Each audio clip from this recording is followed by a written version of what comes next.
frightened of me because I'm different from you. See, earthlings, I offer my mandibles in friendship. Grasp them in the same spirit. You have nothing to fear. I have no weapon. I have circled your planet in my great silver spacecraft. I believe you earthlings have a phrase for it. Unidentified flying object. UFO. Oh, well, if that's how you feel, I will.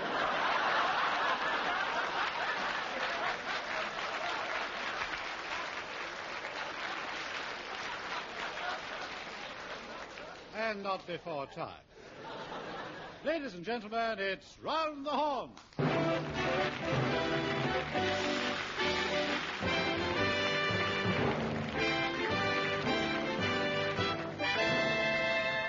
Hello and welcome to the show. First, the part of the program you've all been looking forward to. That was Round the Horne, starring Kenneth Horne with Kenneth... Oh, Smith. Well, it's the part I always look forward to. Sit down. I was referring to the answers to last week's quiz. Now, you'll remember we asked listeners to complete the proverb. Now, the first proverb was, it's a long road that has no. Well, the correct answer was turning, and I received an alternative answer from Mr. J.D. of Hove, and if his road is really as long as he says it is, and it hasn't got one, I can only suggest he petitions his local council. The final proverb was look before you. And again, Mr. J.D. of Hove didn't get it quite right. Leap was the solution we wanted. Still, Mr. J.D., your advice was very good, but in your example, I should check the wind as well. Forward, Smith. Sir. Right. We continue our Movie Go Wrong series with another film adaptation. If you remember last week, we did a searing expose of circus life. Yes, we lifted the lid off Coco. This week, Hornographic Productions proudly, indeed flagrantly, present The Celluloid Jungle.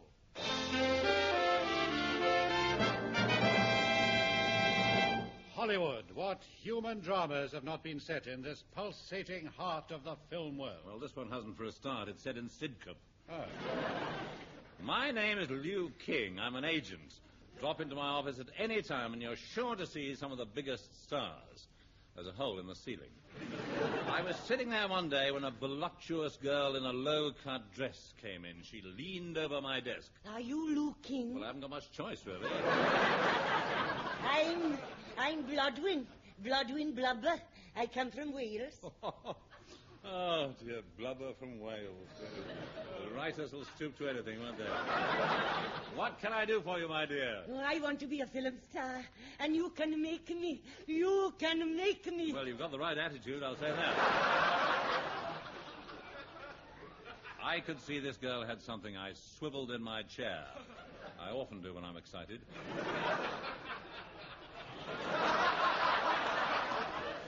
Tell me a little about yourself, young woman. Well, I come from a big family, Mr. King. I had 17 brothers. Father went down the mine. Not very often, by the sound of it. He'd come home so covered in coal dust that Mother used to burn the bath water. Oh, 'twere hard life. One girl among 17 brothers. I began to think there was something missing. That's understandable, too. I was touched. Well, I must have been. I gave her a contract. Now, come, my dear. I'll take you to Super Colossal Mammoth Gigantic Productions Limited. Their office is just across the road over the cat's meat shop. I am Cecil B. de Tribehammer, head of the studios. I am a modest, likable egomaniac. I am the famous film director, Federico Fellini. Yes, I am so talented that I cannot conceal it. After all, talent will out.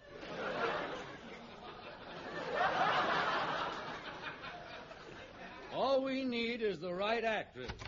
Mr. Tribehammer, I think I got the biggest thing in show business. This young lady, Blodwin Blubber. Hello, Mr. Tripehammer. Oh, please give me a part. Any part you like. I'll show you what I can do. Okay, babe, I'll give you a chance. Aye, Federico fell in it. We'll personally mould her for stardom. I've moulded many stars. I'm the mouldiest director in the business. But first, we must get rid of that New Zealand accent. New Zealand, it's Welsh. You could have fooled me, don't you? The long process of making Blodwin a star began. First, a session under the sun ray lamp to get that glamorous tan. Then, elocution lessons. Oh, now, brown cow. Very well, thank you.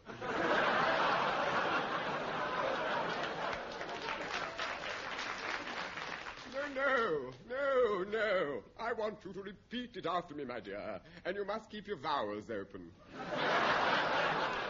I'll do my best. Oh, no, brown cow. Pear shapes, my dear. Let's see those pear shapes. Yes. Note where I'm resting my hand. I want to hear your voice coming from there.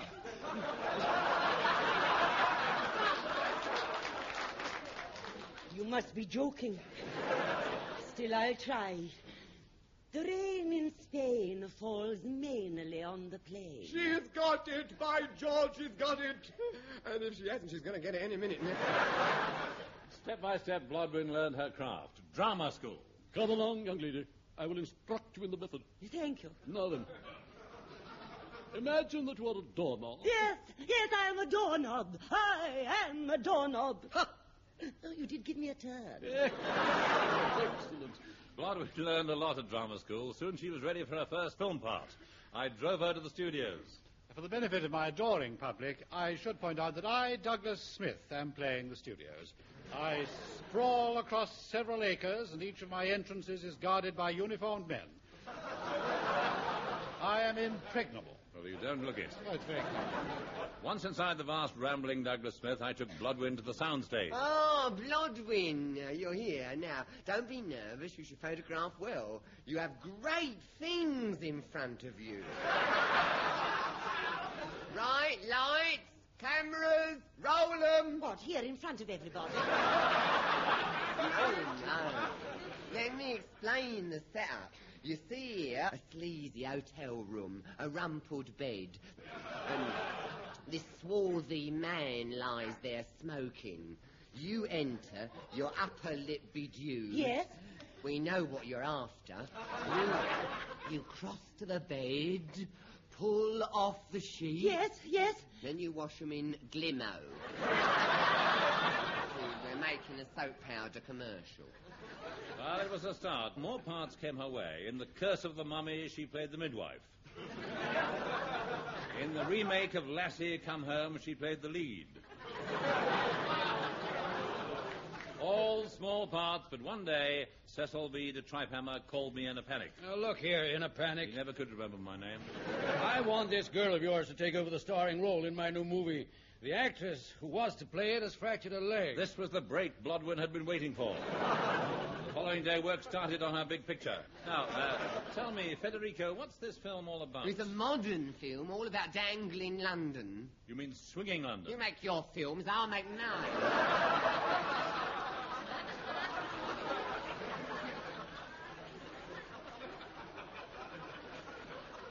During the months that followed, I hardly ever saw Blodwin. She spent a lot of time on the studio floor. But eventually came the big day, the world premiere of her film. We were planning to hold it in Leicester Square, but fortunately we managed to get a cinema. The audience rose to Blodwin's performance. It was the only way they could throw things. Take it out! Disgraceful! It's disgusting! Blodwin was heartbroken. Oh, Mr. King! Sob, gulp. I've let them down. Oh, Mr. King, after this, nobody will want me. Tell me, are you prepared to go on handling me? Of course I am, yes. The thing to do now is to get you back in front of that audience before you lose your nerve. Now, look, here, put this on. Get out there and make a personal appearance. You can do it. Right, Mr. King. Chalk icy as peanuts, something on the stick.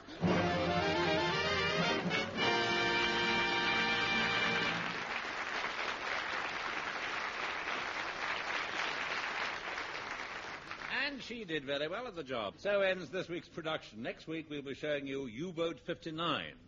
That's for those of you who like films with subtitles. Now, it's not often that we ask the audience at Round the Horne to join in the chorus. But in Der Fledermaus there is one aria which is so catchy. So catchy that one feels almost compelled to let oneself go with the soloist. I refer, of course, to El Forza di Luce.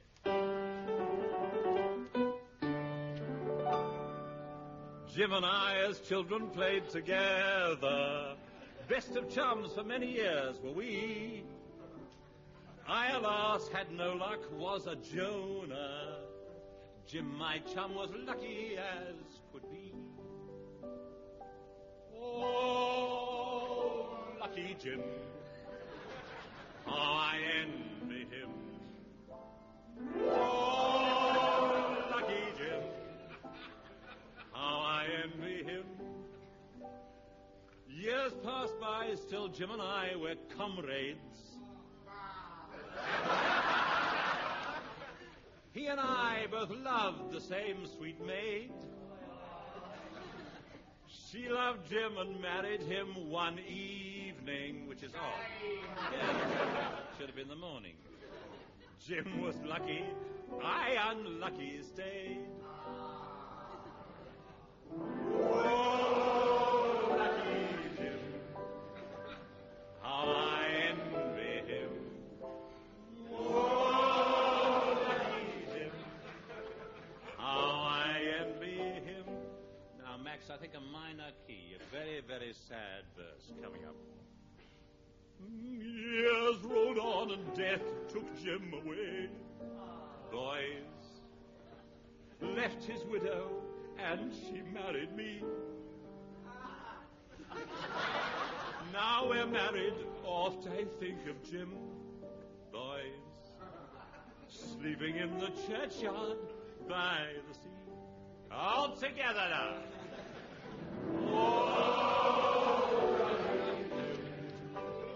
How I envy him. Your last chance now. Oh, lucky Jim. How I envy him. Very good.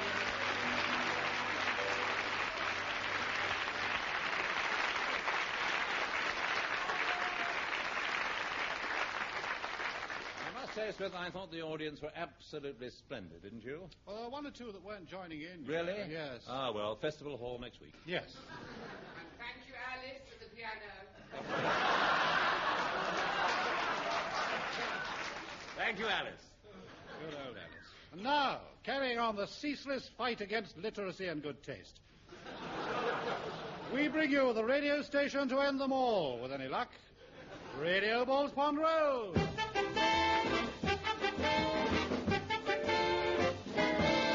Since the station has been operating, we've had many interesting comments, and we'd like to give you a selection of listeners' reactions.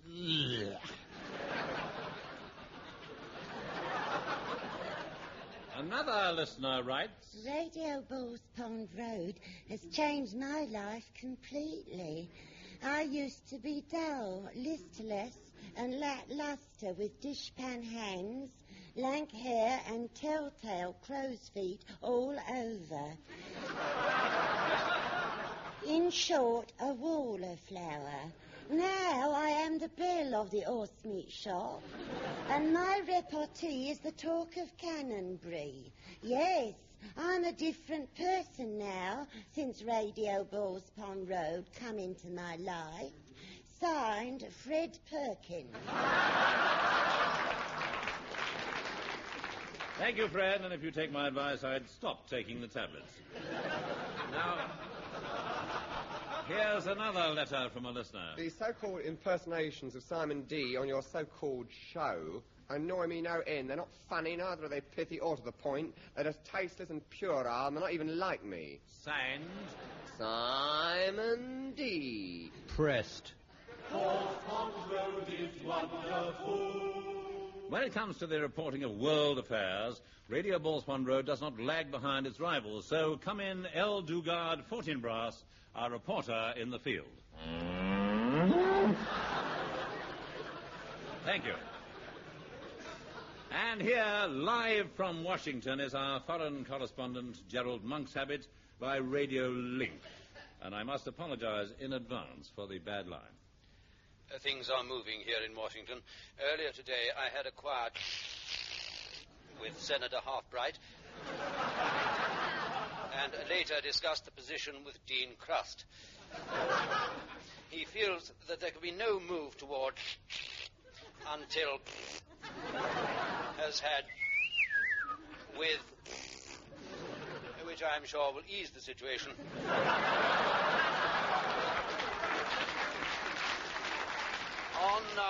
On the subject of mutual... reports are coming in from Asia that although Mao Zedong has recently in the Yangtze,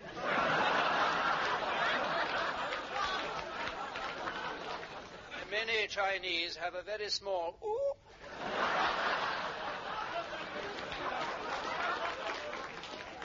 and some have none at all.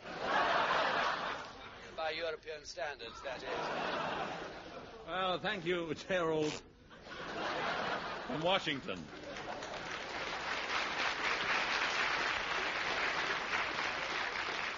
And now we have with us our young visitor from the Antipodes, Miss Judy Cooleybar. Now, tell me, how are you finding it in London? What are you getting at, Bluey? Well, I'm not getting at anything. You pommies are all weirdos. I mean, the way you dress. The sides of your hats have all fallen down. Yeah, sure, I know you, pommies. You were the ones who invented that obscene public spectacle, cricket. Cricket? Obscene? I've read about it. Bowling and maiden over. A leg glance. Knocking a poor fella's bails off.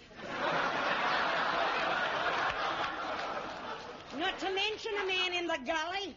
And we all know what that means.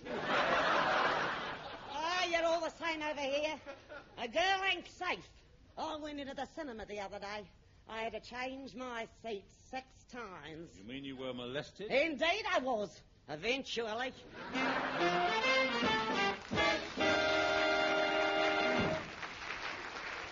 And there she goes, her wobble-bird wobbling and her billabong poised for action.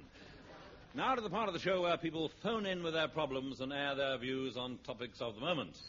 Ah, there's the first call. Hello. I wonder if you could oblige a lady. Well, I'll put you on to Hugh Paddock. It's more his line of country. Oh, no.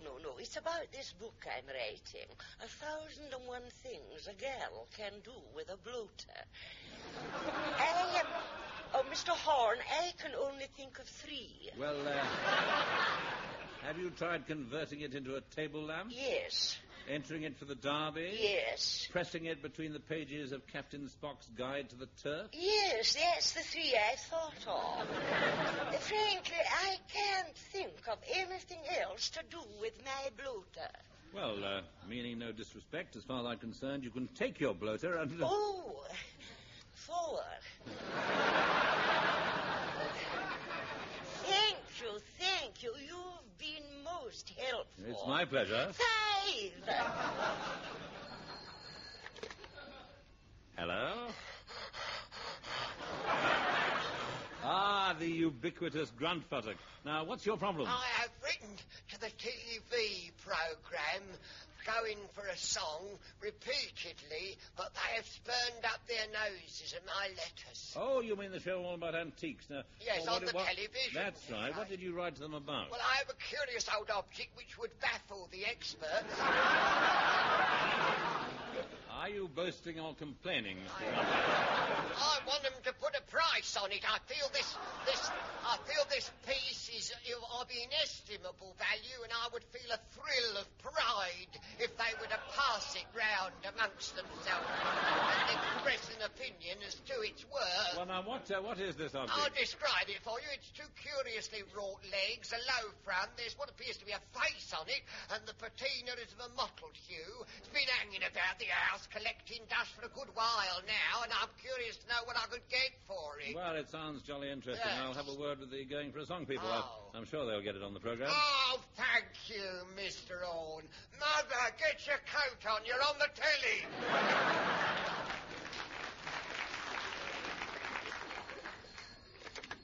Hello? Mr. Horne? Yes? Excuse me if my voice sounds muffled, but I'm speaking to you from under the bedclothes. I have a problem I'd like to talk to you about. Have you talked to your family doctor about it? Well, he's under here with me. And he can't help. You see, my problem is I'm terribly shy. I can't. Well, that is, I can, but I don't like to. But that is, I do like to, only I can't. And when I do, it doesn't seem to work. And it's worse when I do it in public, because I can sense people sneering at me. Is there a school for it, or can I do it through the post? Well, it depends on the size of your letterbox, really. But if you'll send me details, I'll see what I can do in a plain envelope. Very painful to be strangled by the old school tie. Well, that's all the calls we've got time for. But if you've got a problem and feel that a word in the right place would help, well, let me know and I'll send you the word and the place to use it. And talking of personal problems, here is Rambling Sid Rumpo, who can be consulted in confidence. Rambling Sid. Oh, thank you very much. Hello, me dearie ears. This week I'm going to sing you a song of the Irish Troubles, which generally occur every Saturday night after closing.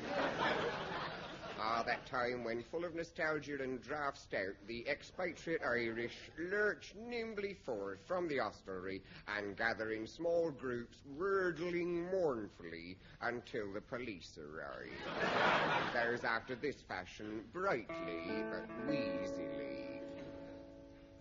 If you ever nudge your artifacts in England and find yourself in far-off Camden Town, though the English girls may sneer at your shillelagh, they can't grass it like they do in County Down.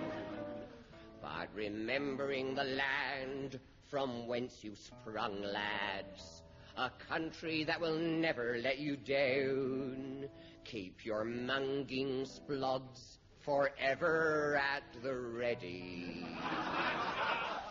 and never nurk for less than half a crown. And that's time and half on Sundays, of course. Keep your grunges green and keep your moolies burning. They'll come in useful even over here. But remember, though the streets are paved with trunnions, they'll deport you if you wordle on the pier. Yes, on the pier.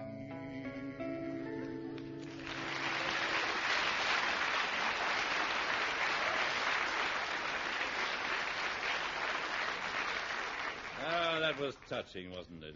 It makes you want to go out and scrope Val Dunican with a knotted Eamon Andrews. Now, the other evening I was sitting quietly at home, leafing through the current edition of Who's Who in Chicken Sexing, when the phone rang. Apparently, I'd won a free dancing lesson, and the next morning I presented myself at the Boner Academy of Ballroom Dancing. Hello, anybody there? Oh, hello, I'm Julian, and this is my friend Sandy. Hello, Mr. Horne. Hello. Lovely body, a jolly old tea. Thank you. Jewel and I are practicing a new variation on our paso double. Oh. Well, I'll come back later if you like. No, troll in. Won't keep you a minute. We're just polishing up on our ensemble work. Yes, for our formation. Formation. Yes, we do it simultaneously, you know. Yeah. Now, what are your particular needs, Mr. Horne? We do it all here. Well, what do you suggest?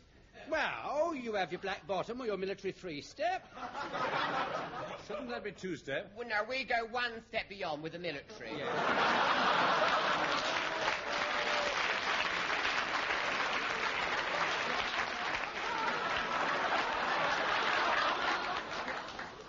Yes, we troll the gamut of your terpsichore, from the rudiments of the Veleta right through your gentleman's excuse me. Well, I think I better start at the beginning. I don't know much about dancing. Well, we'll start you off with an easy one, the fox troll. Yes. Good for your eyeballs. Yes, right, take up your gentleman's positions. That's right. Haven't you any female partners? Yes, well, there's Mrs. Bulstrode the Chub, but it's her day off. So you'll have to imagine Julia is a Dolly Pallone, all dragged up in yards of tulle. With tinsel in her rye and a beauty spot on her left cheek. It's going to be difficult, you know, to imagine Jewel like that. It might be difficult for you, but it'll be easy for Jewel, won't it? Nothing easier. Nothing easier. It's a projection, you see. That's what it is. It's a projection you use, you see. I can project myself into any situation. He can. And do. He's got a personal magnetism. Yes. Enables him to project himself right across the ballroom. Yes. I've seen him do it. No. I've seen him do it. No, you're too kind. Don't hide your light. Don't hide your light under the bushel. Come out of it. He denigrates himself. I don't. You do. You run yourself down. True, Mr. Horne. You see him in the spot walls. He's a thing of beauty. And a joy forever. A joy forever. Joy. Keats, you see. Bird thou never wert. No. Oh, that was from that. I wrote that for him. Ode to an Omi. Oh, no, he moves. He moves like a bit of thistledown. Oh, I do. Oh, I do, yes. I've always been a natural mover. Well, he's got the legs for it. Show him. His lallies are a joy to behold. He's got all the natural equipment for a ballroom dancer. Yes. He could have been another Harry Smith Amster. Yes. He could have been a Solid Rock. I could. Yes. I'll give it up, though. Give it up. I'll give up the competition dancing. Tell him why. Go on, tell him No, why I you give it up. don't Tell him why. like Go to. on. Go on, listen here. He'll understand. He's an Omi of the world. Purge yourself. Come out with it. Purge yourself. All right. It all happened at the Houndstep All-Comers Freestyle. All-Comers Freestyle. Yes. There I was, with my number on my back. All the judges had his number. I was Boner in the quick-step and Fantabulosa in the tango. Nobody come near my dashing white sergeant. No. You've been eating onions. Yeah. All was going well, but then come my downfall.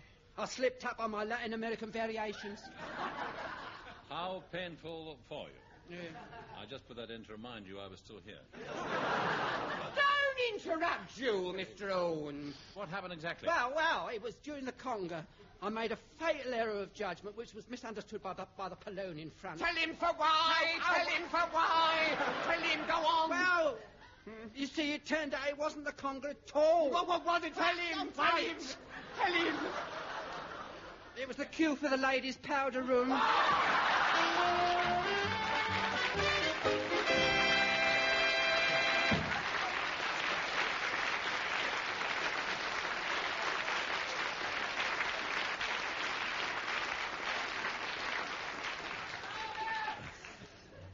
And they went off in a flurry of talcum powder. Cheerio, see you next week.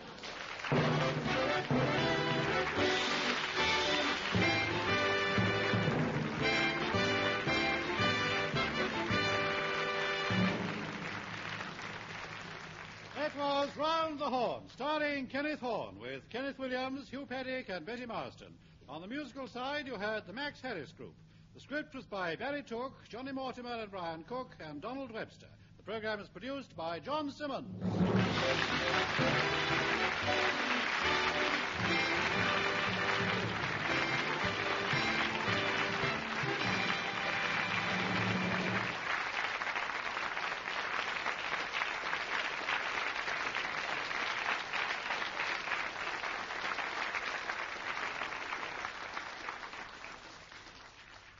Prisoner at the bar, we have heard the evidence against you. The incident with the glue and the banana has been verified by the entire Luton Girls' Choir. There is far too much of this sort of thing going on, far too much. I did it myself only last Tuesday. The matter of the rubber duck and the shooting stick is even more serious. Indeed, it was some hours before traffic in Oxford Street returned to normal. Have you anything to say before I pronounce the sentence? Sentence? What sentence? This sentence. Ladies and gentlemen, it's round the hall!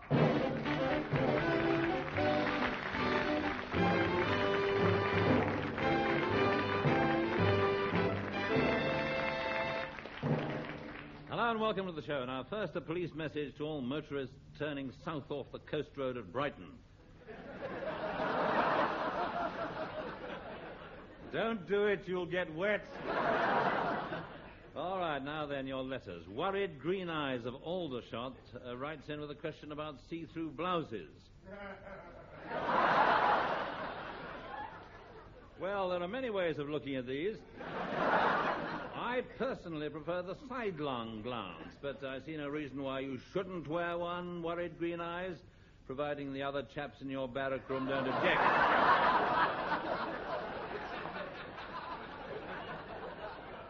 Mr. J.D. of Kilburn writes to me on Indian bus conductors' turbans, and I do wish he'd use notepaper.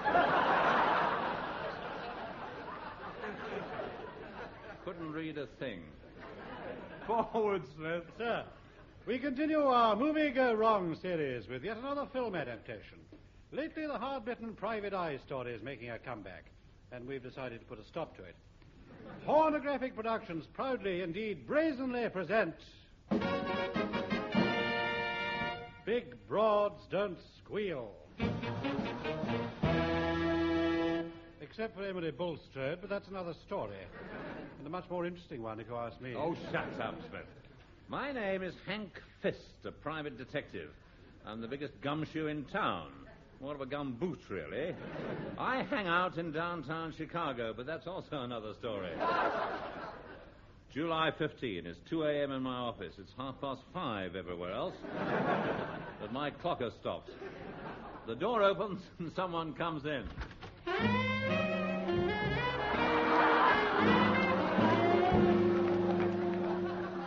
It's a scruffy old man in a baggy blue suit. I am Nelson D. Nudgefeller, millionaire. I'm looking for a private detective, and you were recommended. I was cautious. Well, I had to be. Come in and sit down. Drink? Well? I uncorked the bottle of bourbon and gave him 2 fingers. And the same to you.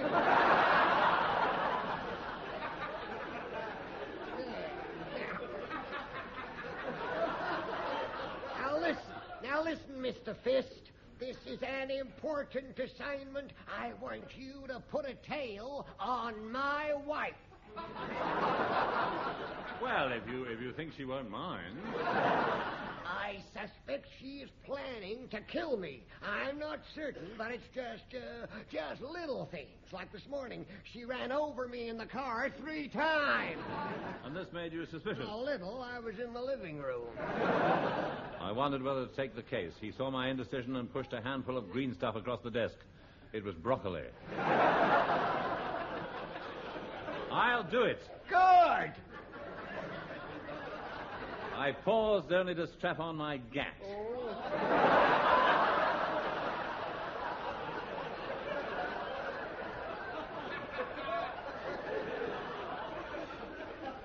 Well, my doctor advises it. And headed uptown.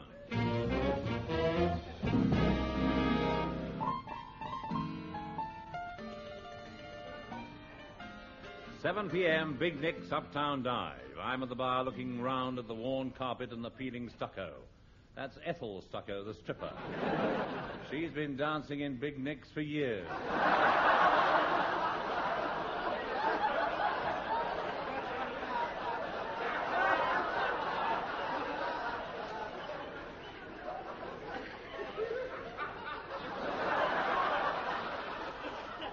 I watch her and wonder if she'll come across.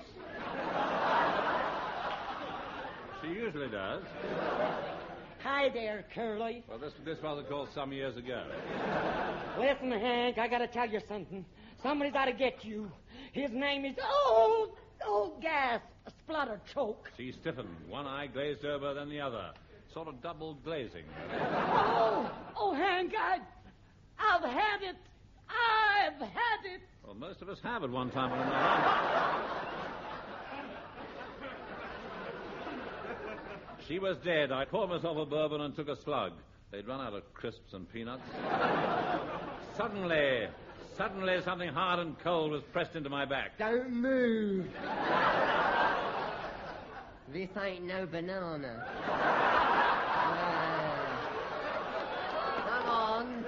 Come on, up with 'em. I raised my eyebrows. Not your eyebrows, you fool. Your hands, you know I am. I'm Pretty Boy O'Prady. And Big Nick wants to see you. At this point, the scene shifts to the penthouse of Big Nick, gangling, gangland, gambler. By Jove, I've been dreading that. I am Big Nick, in a long black overcoat and a couple of hoods on either side. Aye.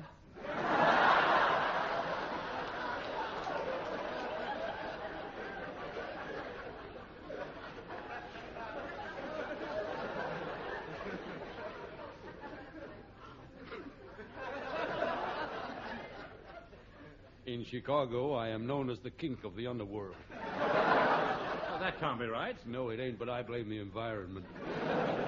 Listen, you private dicks make me sick. I'm a big man around these parts. You're a big man around those parts, too. Shut up! One more crack and Pretty Boy here will put the high-heel shoe in.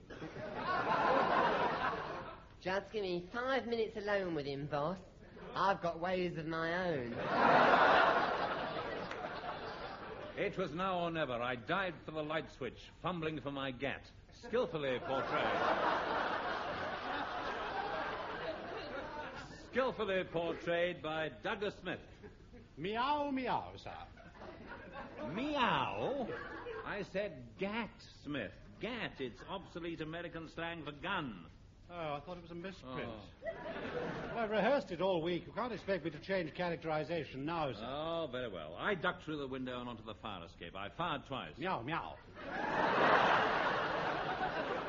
This is humiliating. I fired again. The bullet ricocheted. Meow, meow. Here he is, boss. He's hiding behind the dustbin. He's making a break for it. Now he's making a clutch and an accelerator. He's driving away in it. There was no time to waste. We were 5 pages into the sketch and nothing had happened. I drove straight to the Nudgerfellow estate. There was a blonde dame beside the swimming pool. I flashed my credentials at her. She looked interested. Oh, so you're Hank Fist. I'm Lavinia Nudgerfellow. Young, vibrant, alive. My husband's 60, and I'm 23. 23. A remarkably thin woman. Yeah, I'll give it to you straight, Hank. You haven't got much choice, have you?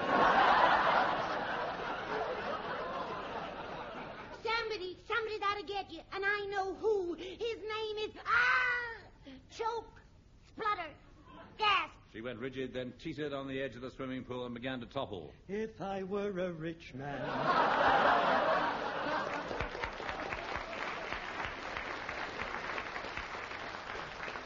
She'd been shot by a .22 sound effects man fitted with a silencer. Suddenly, Nelson D. Nudgerfellow stepped out of the shadows. My wife has been shot. The woman to whom all this wealth really belonged until her death, when it all passed to me, and who was about to change her will in favor of somebody else, and whom I only married so I could get my hands on her vast resources. And you can't put it more crudely than that. Should have seen the original version. Yes, somebody shot her. It was you. You. Fortunately, I phoned the police half an hour ago, just on the off chance. The scene changes to the 57th Precinct House. Lieutenant Capelli of the Chicago Police is talking. He's tough, hard-bitten, and 3 feet tall. He's not much cop. Okay, Buster, it's the chair for you this time. The chair, you understand? Oh, thank you. I sat down. Right, now this time we got you, Hanky. He always called me that mainly because I got up his nose. Okay, the way I see it is this. There's somebody out to get you, and his name is... He began to sag and fell flat, not unlike this plot. There were 2 small round holes in his head. They're my nostrils. Oh, yes. Well, above them, a bullet wound. I knew that whoever was after me wasn't far away, but who was it, and why was he after It's me, I admit it. You, Williams? Who else? I'm sick of playing second fiddle. Yes. If I can get rid of you, I'll be the star of this show. Okay.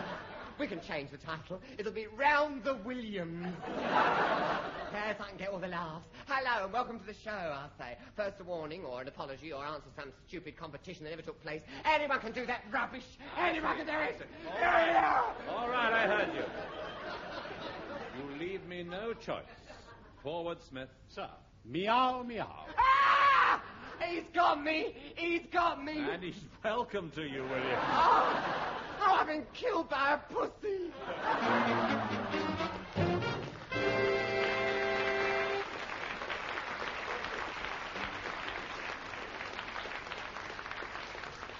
And now a tribute to the film stars and the films they made way back in the 30s and 40s that even today are remembered by anyone anywhere who has a television set. Thank you very much for my friend Irma. Thank you very much, thank you very, very much. Thanks to Errol Flynn for winning Burma. Thank you very, very, very much. Thank you very much to Elisha Kuhul. Thank you very much, thank you very, very much. Thanks to John Wayne for saving Tobruk. Thank you very, very, very much.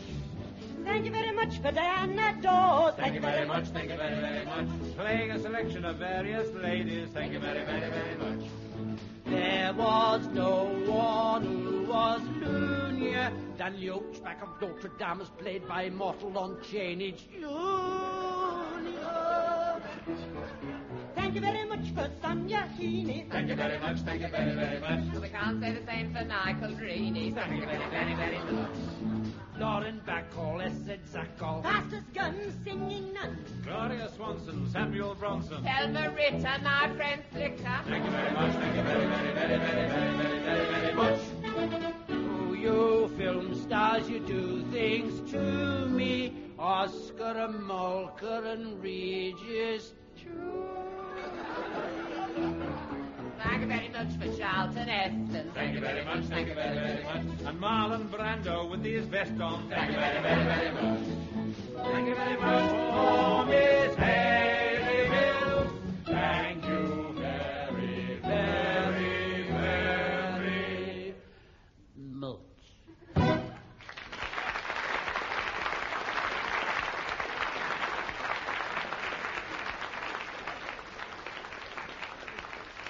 And now, for children of all ages, it's Roaring, Boring Radio Balls Pond Road. And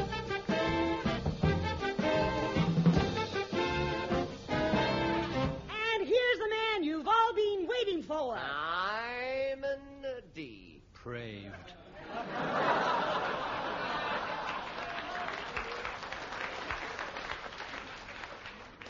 Hi, folks.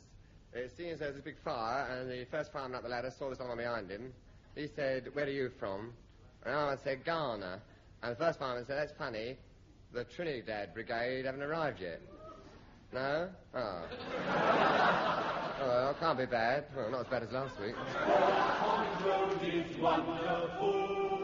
And now we have with us our very own Good Foods by Epicurious. His epi isn't what it was, but he's still as curious as ever. Yeah. This week I stopped at the Silver Slipper in Cirencester. Sad to say, there was no wine list since the establishment had no license. It was dry. Was being the operative word. Yes. The still was dyed with its succulent sauces surpassed expectations. The side dishes were superb. My only criticism concerns the serviettes. They were damp. And what about the service? Simply splendid. As a matter of fact, one serving waitress was so inspired by me, and I by her, that I took her some nasturtiums from a nearby vase and gave her a spray. Oh, wonderful gesture. Yes, wasn't it? Later, I suggested an assignation at some suitable spot, and I started to whisper endearments into her shell-like. So how do you get on? Disappointing. Singularly disappointing. For some strange reason, she refused to remove her Macintosh. Very, very sad, wasn't it? Anyway, now to the part of the show where people phone in to discuss their problems and air their views. Here's the first call now. Hello? Hello, my friend and I are interested in Kenneth Williams.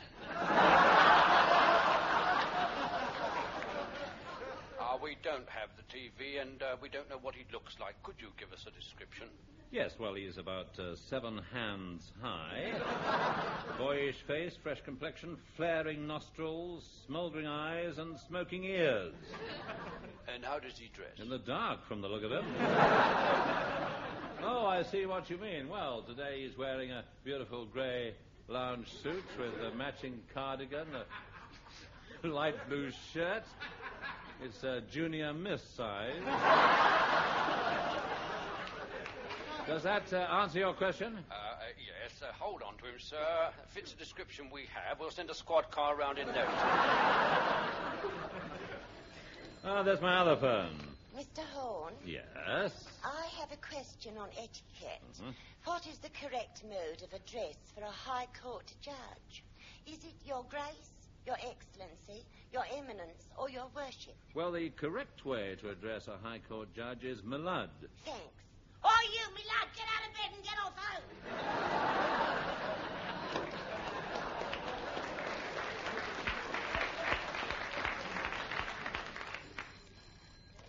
Hello?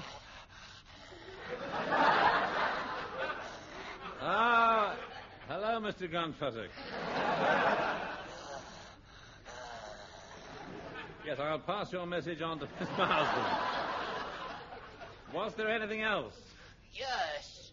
On your programme, you poke the finger of scoff at a certain minority group of which I am an esteemed member. Oh. What group is that? Dirty old men.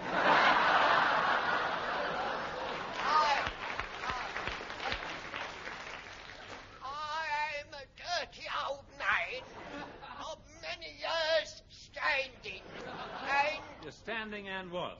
Peering through keyholes. It's not fair to make fun of us, Mr. Horne. And speaking as a dirty old man, it hurts me. Well, if it hurts you, give it up. And that's all. That's all the phone calls we have time for this week. But if you've got something you feel strongly about and want to get it out in the open... Well, I have. Well, I advise you to wait till the warmer weather.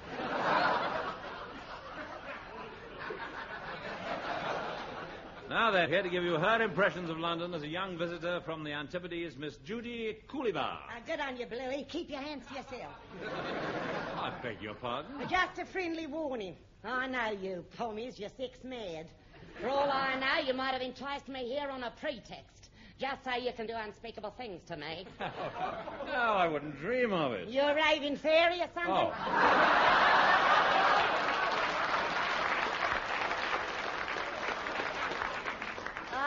Bluey, I've noticed the men over here. They all avoid looking at me. It shows what's on the mind. One fellow on the tube sat opposite. He didn't look at me for nearly half an hour, the dirty swine. In the end, I had to swipe him with my tucker bag. Yes. Yes, well, we're not all like that. No? No, I haven't got tucker bags, for one thing. No, Bluey? What about all those obscene statues you got in England, eh? I mean that little fella in Piccadilly Circus, huh? You seen that thing? He's pointing down Shaftesbury Avenue. His bow and arrow? Call it what you like. It's disgusting. Oh, come. It's one of our finest statues. Stands on a plinth of the best quality English stone. What you might call pomegranate.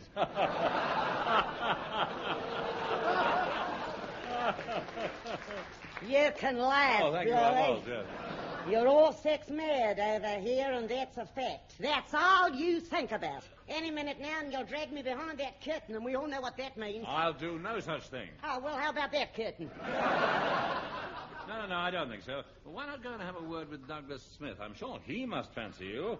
He hasn't looked at you once. That lousy pommy got a lot of plunder in from Victoria.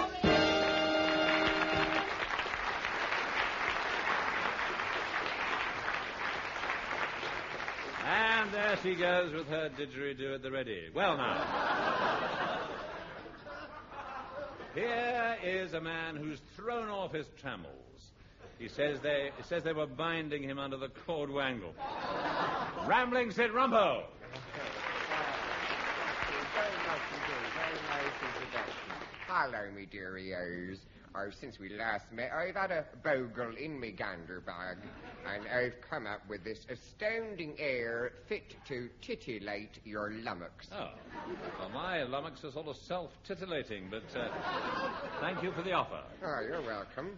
Well, it's a Somerset ditty, and goes after this fashion, sprightly but abysmally. On yonder hill there stands a moolie. What it is I do not know. With my grunge I'll lunge that moolie, lunge it till its nadgers glow. Oh, no, John, no, John, no. Madam, through your fair cord wangle, I do see your wogglers show. With this lurker I would trust you. Will you answer yes? And she answers, oh, no, John, no, John, no, John, no. At least not while I'm carving the joint. So he offers her fine things to make her change her mind as follows. I will give you fine plucked grummets, wordle you from head to toe. All I ask is one quick bogle.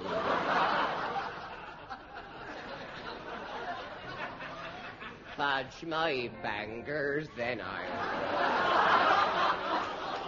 And again she says, oh, no, John, no, John, no, John, no.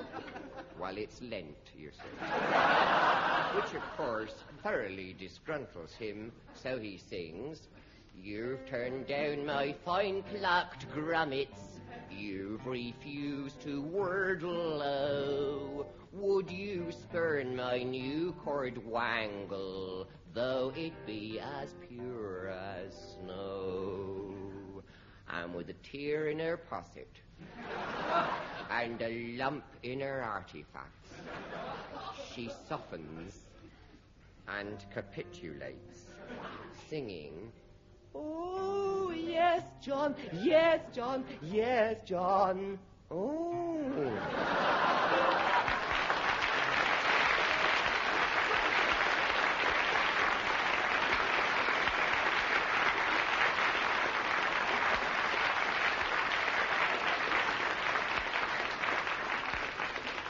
Well, thank you, Rambling Sid Rumpo. Keep up the bad work. Now, the other day it was Douglas Smith's birthday, his official birthday, of course. And I felt I couldn't let the occasion pass without getting him a little memento, and it's difficult to know what to get him. I mean, What can you give a man who's got nothing? But I was in the King's Road, Chelsea, and a shop caught my eye. It was called Boner Gift Boutique. And a sign on the window said, "Troll round, nanty obligation to buy." So I popped in. Hello, anybody there? Oh, hello, I'm Julian, and this is my friend Sandy.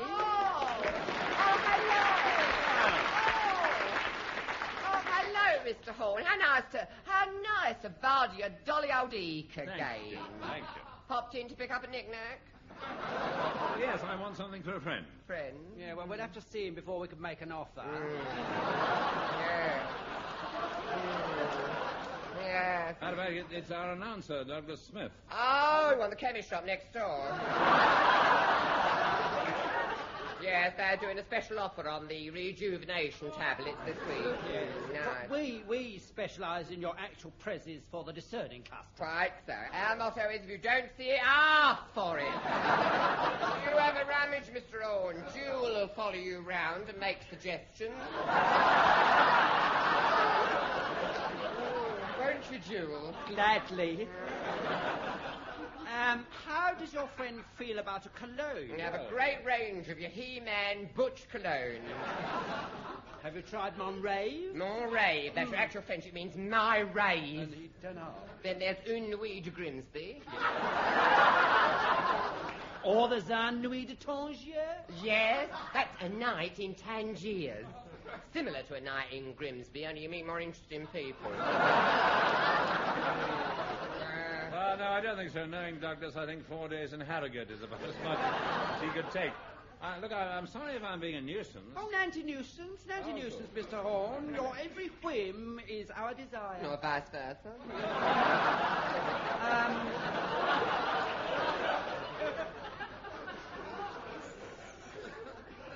How about a nice piece of poker work? We've got a good range of mottos, haven't we? Look, here's a nice one. Bless this laddie. No, I'm not keen. Well, what about this one, then? Be it never so naff, there's no place like home. Look ever so nice over Mr. Smith's four-post. Well, I don't think they're allowed any personal belongings in the rooms or anything sharp, Just a wash-hand stand and a mother-of-pearl throat spray with a picture of John Snag on it. Well, what about something personal like cufflinks? Oh, yeah, this is nice. Musical eye bath. Oh. Plays sailor with the navy blue eyes. Got girls in every portion, hanging around like flies. Stop it. You don't like my singing, do you? Not you're jealous. Always been jealous of my talent. Shut up. Yes, too much tongue like a blood poisoning. He only does the auditions. You were saying? Yes, to return to our mouton. Yes. That's your actual French for mutton. Could have fooled me.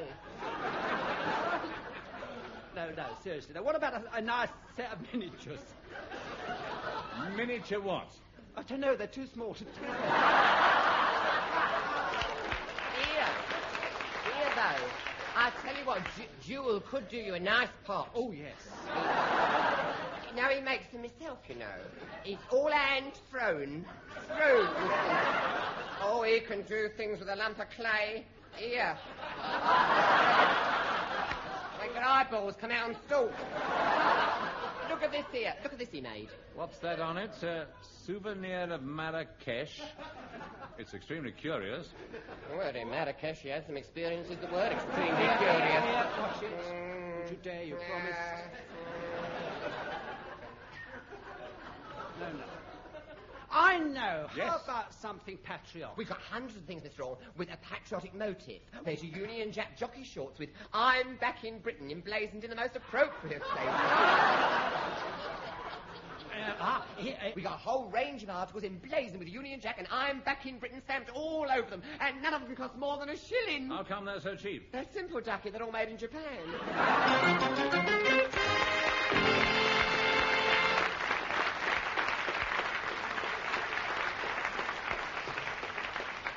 Well, that brings us to the end of the show, except for this week's motto: he who hesitates is Eamon Andrews. It looks nice in poker work. Cheerio.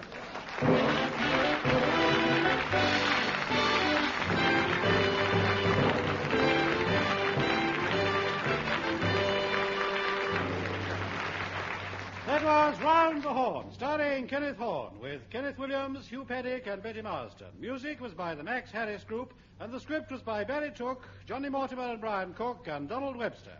The program is produced by John Simmons.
Well, let's have the verdict. Have I got to have any out? Yes, I think I'm going to have to extract that one. It's rotten. Oh, dear, that'll leave a gap. I'm afraid so. Can't be helped. If I leave it in, there may be trouble later. That one's going to have to come out too. Oh. And that one. Oh. And that one. Oh. And now that the producer has cut the lines he doesn't like, here is what's left of Round the Horne.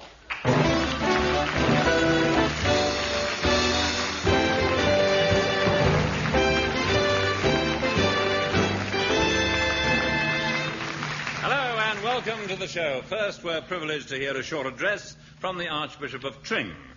505 Old Compton Street. Ring twice and ask for Colette. Thank you, sir. It's always useful to know where one can find a good chiropodist. Well, now, the answers to last week's crossword competition. Now, for one across, the clue was what you throw across your bed in cold weather. Now, the answer was eiderdown. Mr. C.J. Reticule of Hove came up with another suggestion, but I'm afraid it's a little too short. My bed is, anyway. Now, the answer to 7 down is dozing, and the clue being about to drop off. I kind of feeling that some of the alternative answers I got serve to underline the basic pessimism of our time.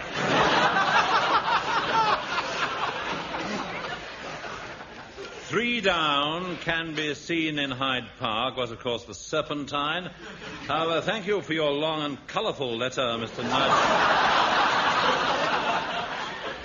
Nudge Ruminant of Chorley. I had no idea you were watching at the time. Forward, Smith. Sir, we continue with the latest in our Movie Go Wrong series. This week, a radio adaptation of a film that has recently been released. Mainly for lack of evidence. Pornographic Productions present a stirring story of racing cars and the daredevil men who drive them. Relatively Grand Prix.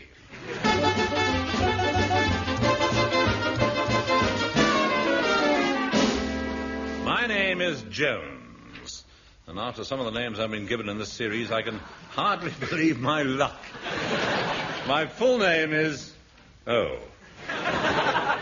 Goose Vestula Jones. Oh, well, I build high-powered cars and race them. It's rather pointless, really. They always beat me. As our story opens, I'm standing in the pits at the racetrack at Silverstone, and beside me is the sleek, powerful brute which my mechanic has been busy with all night. My daughter, Wilhelmina. Oh, Daddy, we will win this race if we just have faith. I know we will. Say you believe it, too. Say we'll win. Say it. Well, I will if you like, but we haven't actually entered a car. Oh, Daddy, why not? Are you having trouble with blocked-up lubricating points again? Well, not since I started taking the tablets, no. The scene shifts to Jones's Car Works. Two mechanics working on a new racing car. One adjusts the gearbox, while the other is half hidden under a long green bonnet. I do wish you wouldn't wear that long green bonnet. People are talking about it. Let them talk. One day I shall be a great racing driver. One day my name will be on everybody's lips. Yeah, so you say, young filter tip. Now get on with you. Otherwise I shall raise my sporran at you. Have you tuned the engine? Of course I've tuned the engine. Listen.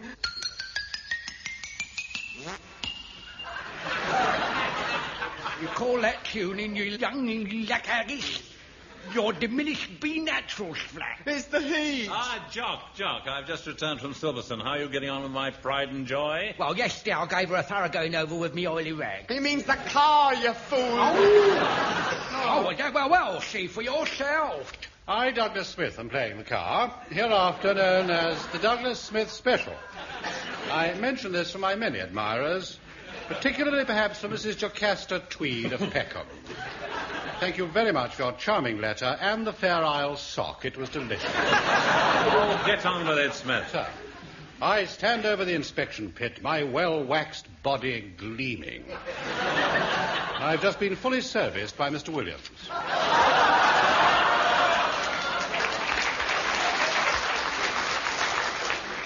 Would you believe it? All we need now is a driver for the big race at Marital in the south of France. Everybody is interested in the Prix Marital. That pardon is the official entry for Britain in the Eurovision Most Contrived Joke of the Year contest. Oh, let me do it, sir. I can do it, honestly, I can. I've often done it when nobody was looking. All round the garage.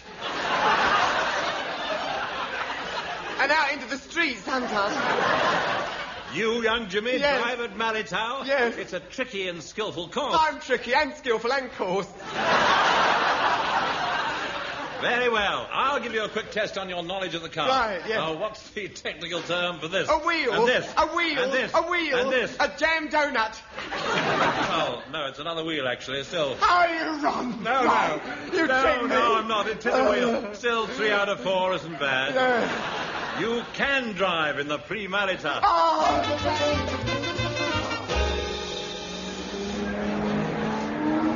This is your big chance, Jimmy, but look out for Enrico Lasagna, the big Italian. He'll try and get on your tail. Oh, watch it. I'll win this race, sir. Not just for you, sir, but also for Miss Wilhelmina, your daughter, whom I've long worshipped from a distance, assisted by powerful binoculars. I see. And how does she feel? I haven't had the chance to find out yet.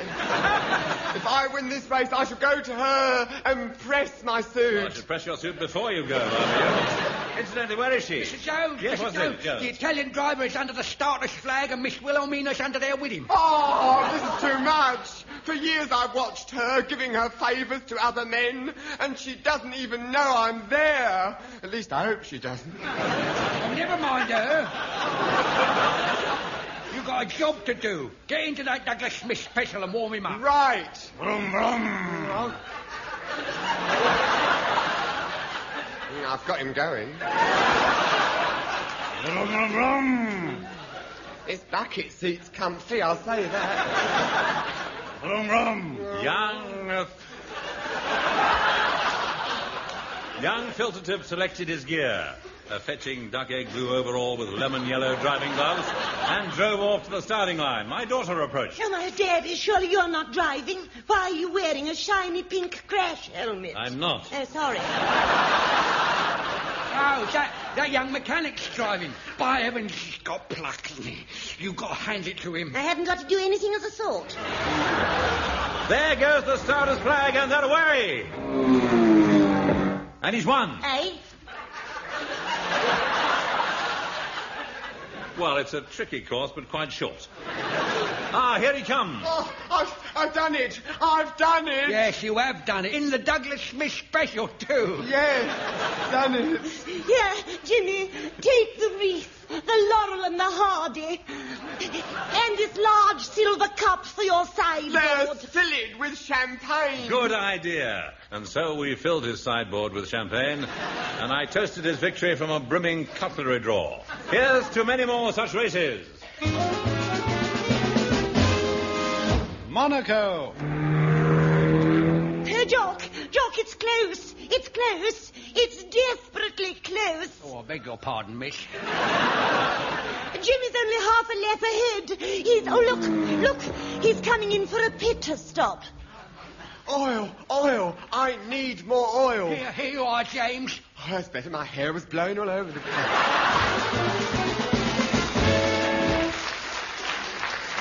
Nürburgring.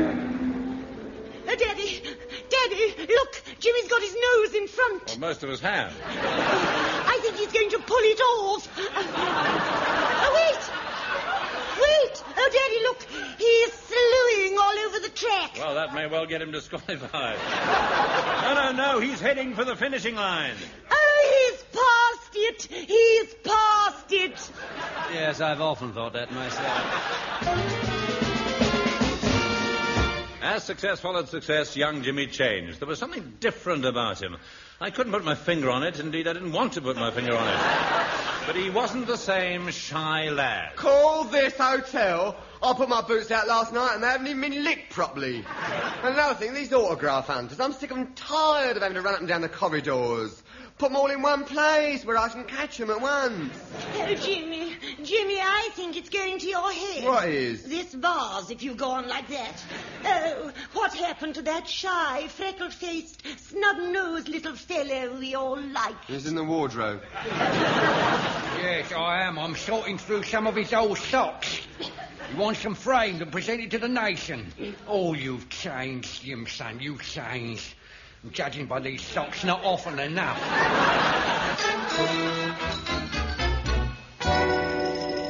As a successful Grand Prix driver, young Jimmy was the toast of the continent. He was seen at the gayest parties. He began to give himself airs. He grew a moustache, for instance. Oh, give himself airs. I love that. He fell in with loose women. The hectic pace began to affect his performance and the one thing he really cared about. And his driving suffered too. He lost race after race. Well, speaking as the Douglas Smith special, sir, I do resent his crude handling lately. He doesn't give me a chance to warm up. He's got no consideration, and another thing, he takes so many chances. He never wears a crash helmet or anything. Well, I'll speak to him about it. Oh, what a fool I've been. Looking back, I see where I went wrong. I see it all. Oh? Should have played the Douglas Smith part. He got more laughs than I did. Well, never mind that. If we don't win a big race soon, my company will go bankrupt. We'll have to change the name from Jones's Car Works to Jones's Car Doesn't Work. I'll do it, sir. I'll do it, sir. Sir, I dare. Yeah. Enter me for the big race next week.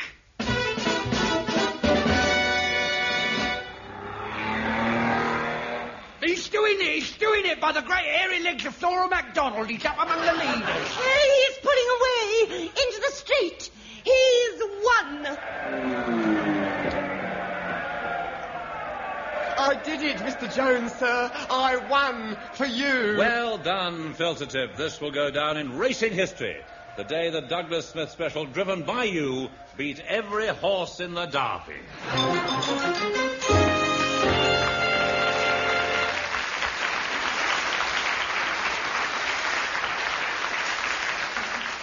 So much for this week's production. Next week we'll be showing you something which deeply impressed our leading film critic and had him sitting on the edge of his seat. Yes, it's a broken spring. And now, let's roll back the carpet and see what that smell is under the floorboard, shall we? Why, it's a medley of songs for swinging epicures, rendered in rather the same way as you render fat by the Round the Horne Spondling Chorale.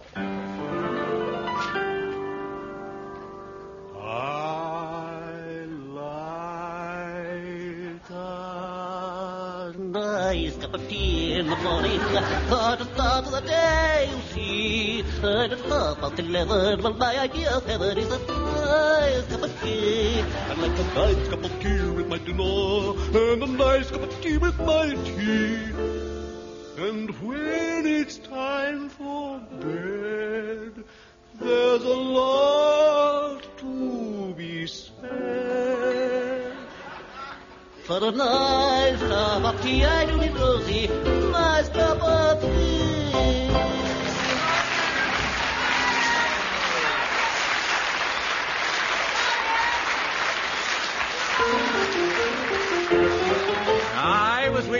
cucumber, and on my wedding day, sitting down to supper when the guests have gone away, my old darling said to me... You must be hungry, Joe. What is it you fancy? I said, fancy? Don't you know? I like pickled onions. I like piccalilli. Pickled cabbage is all right with a bit of cold meat on Sunday night. I can go tomatoes, but what I do prefer is a little bit of cucumber. Well, several years of married life have brought me lots of joys. I don't know how many girls, I think it's 14 boys. When the last one came to town, it nearly turned my head. It was marked with a cucumber. And the first words that it said were... I like pickled onions. I like piccalilli. Pickled cabbage is all right with a bit of cold meat on Sunday night. I can go tomatoes, but what I do prefer... It's a little bit of cucumber, a little bit of cucumber. Hit-me-lider, hit-me-lider, hot-me-lider.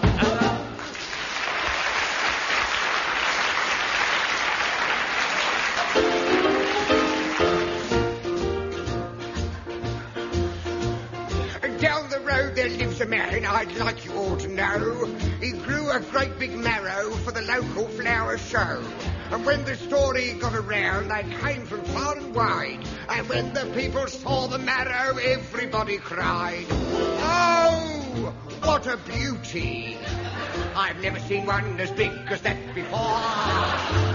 Oh, what a beauty! It must be 2 foot long or even more. It's such a lovely colour and so nice and round and fat. I never thought a marrow could grow as big as that. Oh, what a beauty! I've never seen one as big as that before."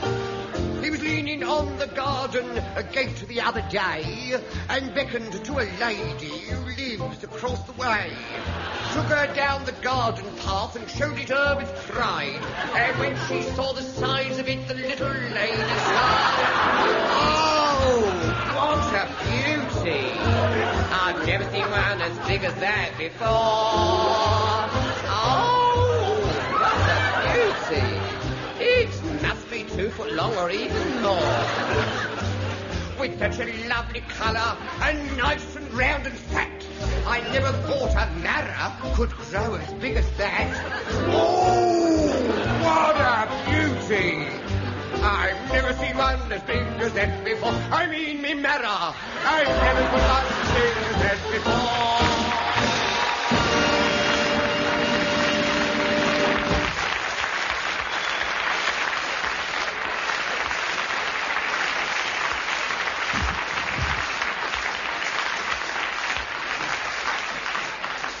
Now for 12 solid hours of imitation commercial breaks. Fasten your seatbelts and stuff in your earplugs. It's Radio Boltpon Road.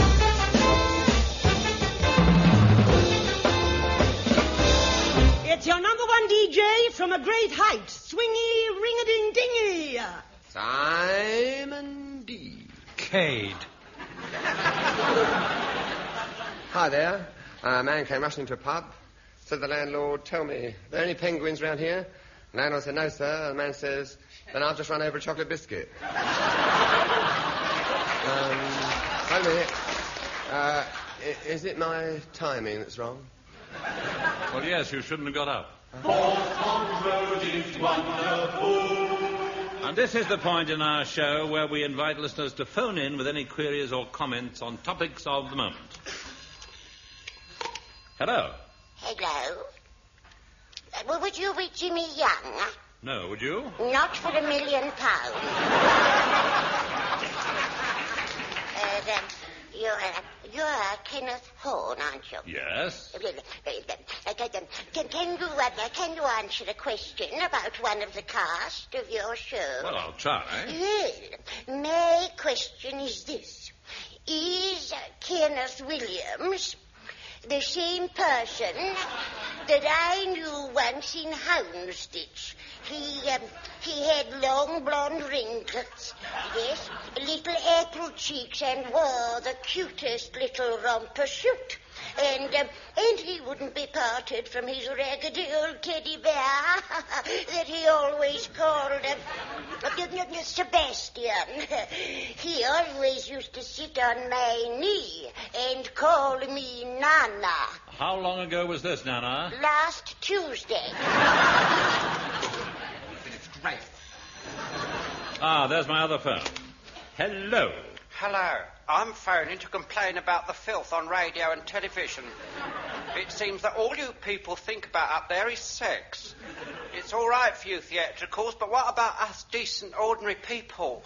We've had enough of sex, and I'm not just speaking for myself, but also for my wife and 43 children. That Basil Brush has a lot to answer for, doesn't he? Hello, Horne here. I know you, but you don't know me. An arrangement that suits me perfectly. I know where you were last Friday night. Our photographs of you with the feathers. And an incriminating tape recording of you in the French loaf. And I know all about Pearlie and the dance on the mirrors.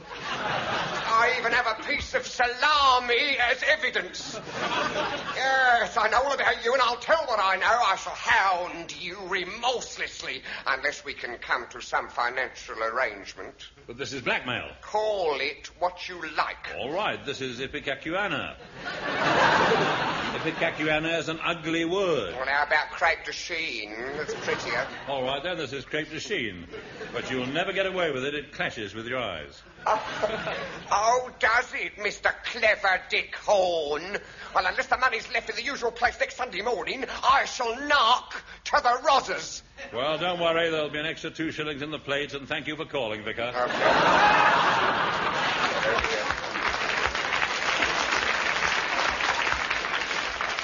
Well, that's all the calls we have time for. But don't forget, if you have any queries, don't bother us. We've got enough of our own. But now a man whose work has been spread over many fields. It's double-yield, rambling Sid Rumper.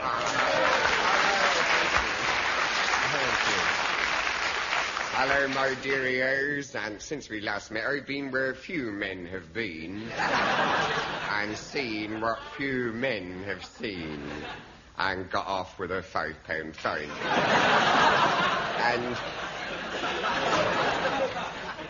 And my air this week tells something of my peregrinations. It goes jauntily, but painfully. As I was going to Goose-Snadger's Fair, singing, loomers on me posset, I met a maiden trundling a bear, falderie, her bogles were blue, they jangled about, till the grunge on my cord wangle nearly fell out. Singing, Nadja Julie Felix, singing, Riddle Simon D. Kind sir, pray woggle my gimp if you can, singing, loomers on me posset, for you I can see are a free scroping man. Falderie, so I woggled her gimp till her welkin rang, and as I woggled this tune I sang. Right, it's a good trick if you can do it. Airy, fairy, Peter, Paul and Mary, airy, fairy, Wordle, Simon D.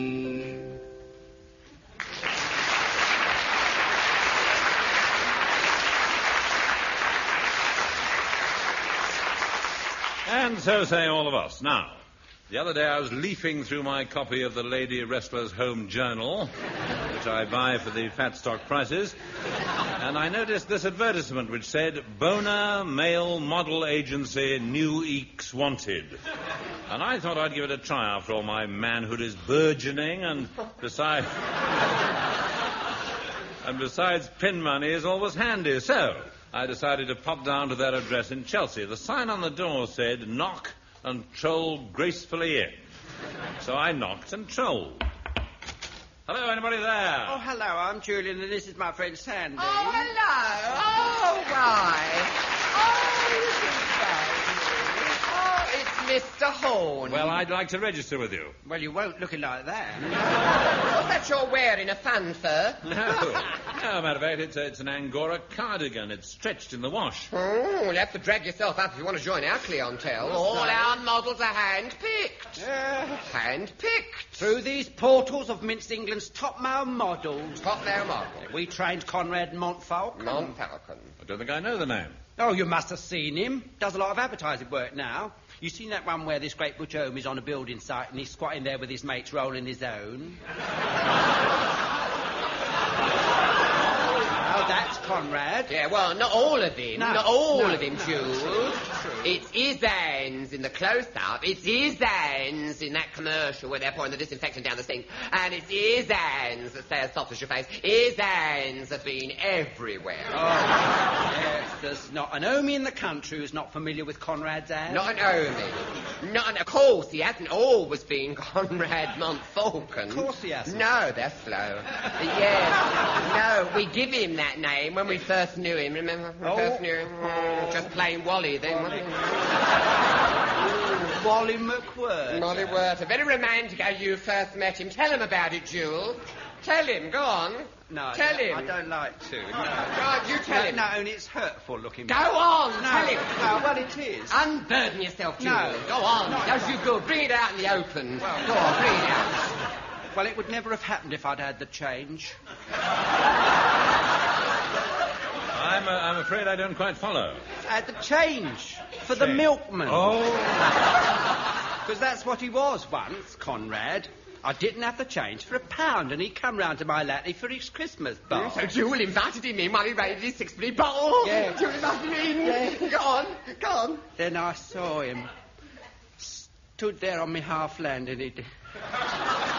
highlighted in the rays of the morning sun. Oh. And I could see his great possibilities. Yes, you could see it, you see. Oh. You see it, you see. And of course the rest is history, isn't it? Yeah. History. We groomed him. We trained him, and now he's England's top male model. Yes, of course he's left us now. Yes, left us now. But what we did for him, we can do for you. Surely my possibilities are not as great as his. Don't run yourself down, Half-face. Admittedly, you haven't got the fashionable flat-chested look. Nor the pre-Raphaelite eek. You can say that again. Yeah. He's more your Goya's Horrors of War. Still, he's got something. Yes, he has something. Let's see you walk up and down, Mr. Horne. Like this? No, mince tall. Yeah. Pull your stomach in. Yeah. Or whatever that bulge is. Yeah. Let's see them hips go. Ducky, you've got 'em. That's it, yes. Use them. Yes. Yes. Now look haughty. Wet your lips. Smolder. Well, what do you think? Well, frankly, Ducky, it's a bit ill-to-guard naff. Aren't I any good for TV commercials? Well, we might pass you up as a pea that can't get in the packet. Look, go on, Jewel. You show him. What? Show him how to do it. Look at the way he trolls. There, look at him trolling up and down. Whoa, Valda, that insolent eek. Look at his eek. Oh, what a... like a thoroughbred. A thoroughbred what? Horny bold. Oh, here, though. He's picking it up, you know. Have a look at Jewel, Mr. Horne. He's freaking out. I'm freaking. He's freaking out. Now he's freaking back in again. Oh, what a mover. He's a lovely mover, Mr. Horne. Oh, faster he goes, faster. Now, do you think you could learn to do what he's doing? What, you mean split the seams of my trousers? Now, look. Turn, Jewel. Watch him, Mr. Horne. He's on the turn. That's... yes. That's beautiful, isn't it? That's beautiful. That's fantastic. Loads. We'll have you walking like that in a few weeks, Mr. Horne. Will you? Yes, well, you can hardly avoid it when you're wearing leather trousers. Well, do you want to sign on? Well, do you think I should? Well, if you don't, we haven't got a tag for the sketch. All right, I'll sign. No, don't sign Kenneth Horne. Why not? My name's not right. No. No, you'll want something more classy if you're going to be a male model. Well, what do you suggest? Something something with a bit of glamour about it. Glamour, yes. you see, yes. Yes. Like Garbo. Garbo? Horne? No. No, never. No, well, Jean Harlow, then. Can't call him Jean. No, Harlow! Harlow Horne? Yeah. He's got something, but Horne's not right. What about thingy that owned me with Twiggy? What's his name? Justin. Yes, that's him. Justin the Aston Villa. Aston Villa. Bossa Nova. No, I'm wrong. Villeneuve. Well, that's a bit French for me. I'm backing Britain. In that case, our man is on Tristan da Cunha. Couldn't you anglicise it? Yes, all right, let's see now. Nerve is new. Yes. Veals Town. So there we are. That's your new name now. What is? Harlow Newtown.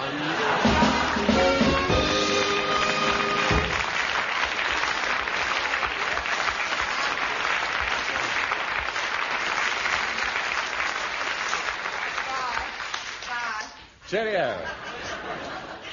Well, I didn't adopt it. I mean, if you're going to change your name to that of a place, you might as well pick somewhere you feel at home.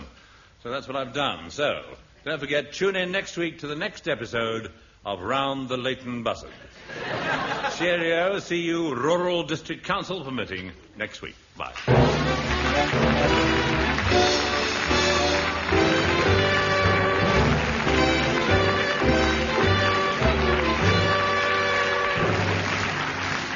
That was Round the Horne, starring Kenneth Horne, with Kenneth Williams, Hugh Paddick, and Betty Marsden.